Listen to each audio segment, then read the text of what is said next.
mataron el chivo en la carretera. Mataron el chivo y no me lo dejaron ver. Dicen que no vuelve, que no vuelve, que no vuelve. Dicen que no vuelve, que no vuelve, que no vuelve. So we got a journey cake there. Right. All right. All done. All yummy. Yeah. Ready to eat. Yeah. How long did they last? It lasts a whole week, as we know of, that I know of, So without refrigeration. So now you use jumping dog in the background. So now you use them when you said you did the orange groves? Right, yeah. They call it journey cake because where we worked back then, some people want to walk for about 2-3 hours and go to work. Well, we didn't have to go to the orange grove, and they have camps back there. We just build our own bed and a mosquito tent, and I would take our backpack with our cooking utensils and a cup. We all tin cup something that don't break, and for us to cook and do our food there while we're there for the rest of the week. And come Friday, we come back home, and get ready for another week. And then my mother, before I was married to my first wife, she used to fix me some journey cake, maybe like about two or 3 dozen of them to take to the job. And we take all our bedding and everything on a backpack. That backpack we have there is full with us. I thought it was like a gunny, made out of a gunny sack. Mm-hmm. And it hold quite a bit of stuff, and we just load it up. So what else did you eat with the journey cakes? With beans. We got beans and we got rice. And beans in the morning. We get a little bit. They had a canister back there that we could buy a little bit of a few things, like some butter, maybe a piece of cheese, and and we get some salt pork or pigtail. They had a little. We were buying some of that to cook our beans and rice. So you carry your journey cakes that were made at home. You take them with you, and then you take just like hard beans and you'd boil them up while you're sitting around together. Right. How many of you were there? Well, it's a whole family, me and my cousin, but each person take their own supply. So whatever they want to take, they take. So, but I take my own supply, but we share sometimes. But that's the way. But it's a long way. They take you about 2.5 hours to get there. So I didn't want to walk that every day. So that's a long haul. So, but they have a little commissary there that we could go get some of the staples that we need to eat. So where's there? Just a different town you're working in, or no? It's not a store. It's a orange grove, but they have the office there where the supervisor or the foreman there, the recorder, and they got the captain. And my uncle used to be a supervisor there, and they take down whatever we do for the day and turn it into the office, to the foreman. How many trees did you said you got 3.5 cents a tree? We get 3.5 cents a tree. After the tractor, the bush hog, go through the windrows, go one way and then come the other way. Whatever the bush hog couldn't get. I don't want it to get too close to the root because I don't want it to bang the roots. So we use them machete and clean what's left behind. They'll go one way and then come this way and then this way. So they'll leave like a little square around each tree. But to make $3.50, we had to clean 100 trees. So did you shoot for 100 trees a day? Was that your goal? That's what I was shooting. So, yeah. Do you know what your best day was? I think 100. I don't think sometimes it depends on how bad the bushes around the trees are. It slow you down some, so So some people don't make that much, yes, 75 trees and stuff like that. But it was me and my cousin and another guy that are really good at it. We just go to it, man. So we wound up mostly doing 100 trees a day. Wow. So that's $3.50 a day. So how many years did you work there, and how old were you when you were working there? I think I probably was 17, 18, something like that. So just a couple of years there? Yeah, I worked there maybe two or 3 years, maybe. Okay. That was one citrus grove that I worked with. And where was that? What town was that? What area was that? We used to call it Road River. There weren't any down there. The only home was there was for the people, the foreman that worked there, and there was the captain or supervisor that come around, watching the people that are working, make sure that they tell us some people work by the hour. We were doing contracts, but he would come to the trees and turn in what we do every day, so they know what we're earning. So where'd you sleep? We had maybe like about a half a mile away from where the commissary is. They have some some shed like made with thatch roof shed. We built our own bed by using wood that we cut down and treated with a crutch, put thing across it and lay like the cajon leaf the ridge of the cajon leaf. And it was So kind of a slatted bed, but well, you stack wood on it. You stack wood on. You said you make the bed that wide. mm-hmm. You just stack, just lay them together side by side, all the way until the other side. Then we take palm leaves and use it as a mattress, like to soften it, so they don't sleep on the hardwood. So palm leaves are soft? When you soften, we make it. You use it like you bend it over and attach it and make it thick together. And make it a little bit softer. So kind of roll them up a little bit so they have a little air in there. Push it tight together like you're attaching a roof, and it get thicker. About how thick do you think the mattresses of palm leaves were? I would say at least about 4 or 5 inches, I think. Okay. Yeah. And did you make that fresh every week, or just after you made it, you were good to go? We're good to go. Cool. And then we take our own sheets and blanket or a mosquito tent. You got to have mosquito tent there. Kind of like Florida, huh? Oh yeah, a mosquito. They'll kill you, man. Pick you up and carry you off in your sleep? Just about, yeah. So what kind of mosquito net you have? Just something you tack to the ceiling? Well, it's made of. You got a top on the side down, and then there's a slit in between the opening that you could go slide in, and then once we get in there, we kind of pin it together with something to keep the mosquito from coming in. It was a canopy type thing. It's canopy bed cover. You could drop it down. It's all of that cloth, and it's you could see through it. It's thin to let some air in, but the mosquito can't get in. And we got a pillow and we just fix our bed and lay them. We make sure that there's no openings that the mosquito could get in. So you got up early Monday morning, walked there, and then stayed till Friday? Yep. Monday through Friday. Yeah, and that day we probably don't make as much as we usually have. But when we're there, we could get there real fast and start working early. Okay. Cool. And then lots of those went with you.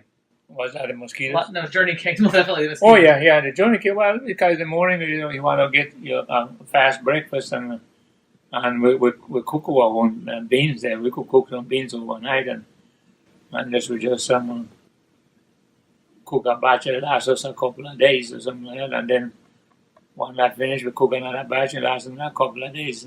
So wood fire, just cooking over the fire? Well, wood fire. We put some rocks together and sometimes we find some piece of steel, like angle iron or something like that, and just set it on it and then just get lots of firewood and just put it there and burn and cook. So a little pot, like an iron pot. Right. That's what we use, yeah, iron pot. But you could use some the metal, like aluminum pot and metal pot. And where we take a bath, go to the creek and jump in, and sometime when we go, I will jump in with my clothes and everything. Wash your clothes and yourself. Wash my clothes and myself, and then head on in. We got creek there, nice. The water used to be real clean then, but not anymore now, though. Out in Alta Vista,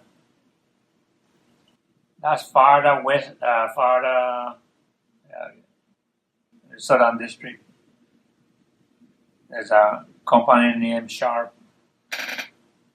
They used to have a big citrus company, and they also were growing cacao, which is they grow a big pod like that and then break it, and all the nuts come out, and they dry it and to make the cacao, make the cocoa. That's your cocoa. Yeah. So what did you do there? Well, we used to do the same thing, clean, and we used to plant them and keep the weeds down. And we used to do orange, clean orange trees too. And that one we used to go there. We will get a ride to go there and spend all week long. Sometimes we spend the whole 2 weeks because it's 2 weeks to payday.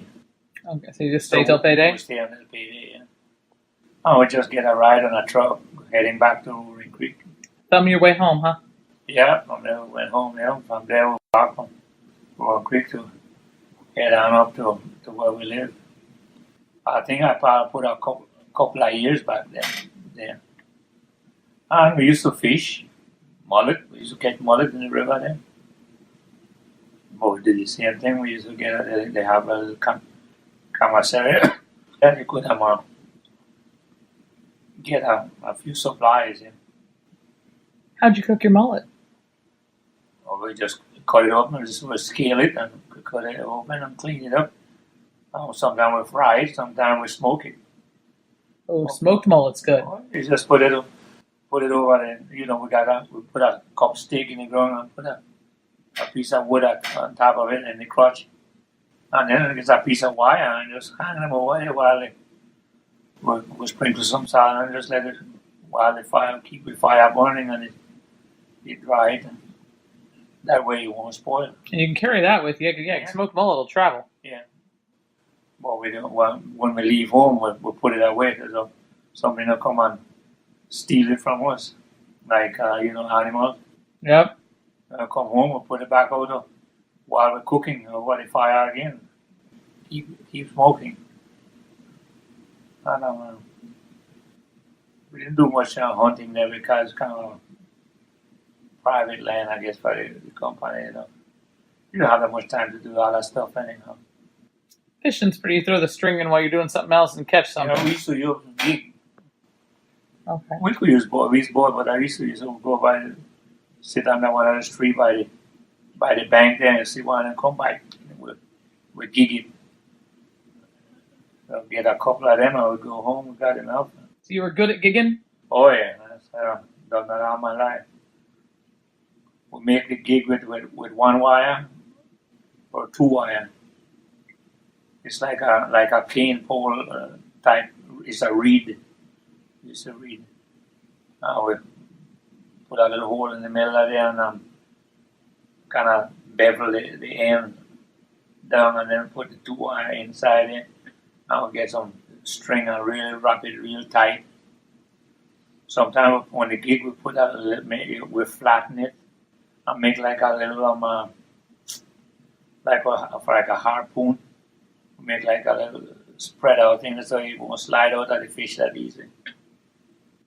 So it's like a harpoon type stuff. So I say, when you say gigging, it's like a stick with a point on the end. Yeah, it was a long stick with the pointed metal at the end. They come by and strike them. But we used to have reed, and then sometimes you make them out of. If you didn't have reed, they just make it out that they got some little skinny pole in there. in the forest, and you cut and make something out of it. And then we used to work in that same place there. This is the one in Alta Vista I'm talking about. Did all our stuff. That we used to pick the cacao. We used to clean the cacao tree, and we used to then between it they have banana plantation. We keep those clean. So what I did, it's a shame that what happened because that used to be a fruitful forest. Everything was all the trees that were so gigantic. So what they do to make room for the citrus company, they fall these big trees. All those mahoganies. Mahoganies and Tibrus and cotton tree and then you got Sapadillo and Margie, but they were all virgin land. So what they do to make shade for the cacao, they plant banana rows in rows and then the cacao in between the rows. So what is looking back, it's kind of sad, but what you gonna do? One of those big mahogany back then, one of them big pole truck that is like 30 feet or something like that. All they could take is one of them. The bed is they cannot roll it up on top of the pole bed. It's not a real bed. It's like have two at the up front and two at the back. And they have a chack on each side. So once you roll it up, you take the chack off and then roll it up. And once I get in the middle, put the chack back, and then you strap them down with chain. And all I could take is one of them. Those things are wow. That's huge. Oh, the trees I would say from here to the driveway. But they take the whole thing down there and then to the sawmill. That's wood you can't find anymore. Because even on the Guatemala side, we used to be cutting mahogany over there.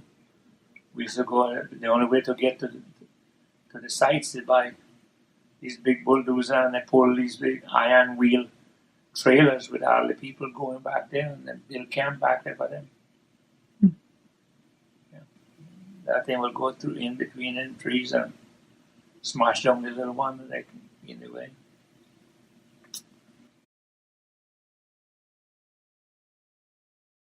Of course, I was a chiclero too. What's a chiclero? Chiclero, that's the prehistoric chicle tree. That's where the chewing gum used to come by. The chewing gum come from a tree they call sapadillo. You had the female sapadillo and also the male sapadillo. The female sapadillo, the milk get hard when you cook it, and it get brittle. Now the male doesn't get as hard as it's mold up, but it stay a little bit soft. So somewhat to make more, we would mix some of the male with the female to make a big. We make them by little, 14 by 12 blocks, and that's require a different type of strategy. We use the pack mule. They were the one that will bring grocery into us. We got all the workers that get there and start building our camp. We'll finish our camp in one day. What wall was in the camp? Describe the camp. Well, we'll build a roof overhead and then make it's everything out of the woods. Make the sidings. Your wall or the small trees. So did you build like one big hut that everybody shared? Everybody sleep here. And sometimes we have to build 2 or 3 depending on how many workers. But we all work together. And that's where we go. From there is where we go spread out into the forest to go find our chicle tree and bleed, and then at the end of the day we come home there. How does that process work of the bleeding the chicles? The bleeding a chicle is a process that you get to the chicle tree and you got your machete nice and sharp, and you got your spur that they use like linemen that used to climb trees, and then we have one tar rope. Is a thick rope, probably like that thick, and you have a big eye to it with 2 separate ends. You take the one end and start climbing. So what you do, but before you start climbing, you make you get your bag and where you're going to start the core of the tree. You get your bag and you make like a little chip on it and slide the bag under there, and then have a little one down this way and hook your string of your bag on top so it won't fall off. And then you start going from there, keep going. You go this way and cut around to the bag, then you come on the back, cut around back to the bag and back and forth. And you keep going as far as you could go. So you're making all these cuts, and then the sap. It's core. Then the milk start coming down this core and just keep coming down back and forth.